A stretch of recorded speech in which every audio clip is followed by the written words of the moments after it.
আজকে রাস্তায় কিছু মানুষকে প্রতিবাদ করতে দেখলাম, মিছিল করতে দেখলাম, মিটিং করতে দেখলাম। আর এই প্রতিবাদ বা মিছিল মিটিংয়ের কারণ হচ্ছে আমাদের রাজ্যে যে সমস্ত প্রাইমারি স্কুল রয়েছে যেখানে মিড ডে মিল পরিষেবা চালু রয়েছে, সেখানে বাচ্চাদের পাতে ডিমের বদলে সয়াবিন পড়বে। মানে প্রোটিনের ঘাটতি। আর এই প্রোটিনের ঘাটতি তারা মেনে নিতে পারছে না। সেই সমস্ত শিশুদের প্রোটিন দেওয়ার জন্য তারা রাস্তায় নেমেছে। তারা মিছিল করছে, তারা মিটিং করছে। এটাই তাদের মূল বক্তব্য বা পয়েন্ট। কিন্তু এর পিছনেও কিছু পয়েন্ট রয়েছে, যেটা আমার এনাদের বক্তব্য থেকে বেশ পরিষ্কার মনে হলো।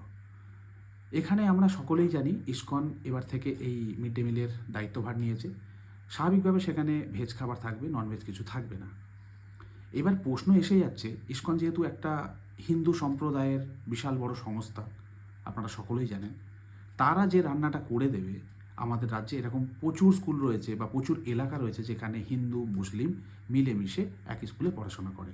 ইভেন এমনও স্কুল রয়েছে, এমনও এলাকা রয়েছে যেখানে শুধু মুসলিমের সংখ্যা অনেক বেশি, 90%, 80%। তো প্রশ্ন হচ্ছে, যদি ইসকন রান্না করে দেয় বা তাদের মেনু এখানে সার্ভ করা হয়, তাহলে সেই সমস্ত সম্প্রদায়ের মানুষরা এটা কি খাবে, খেতে পারবে? এটা আমার মনে হয়েছে। এই যে প্রতিবাদ, এই যে কথাবার্তা, এই যে প্রশ্ন, সব কিছুর মূলে এই প্রশ্নটাও কিন্তু লুকিয়ে রয়েছে, যেটা এনারা হাজার চেষ্টা করলেও লুকাতে পারেননি।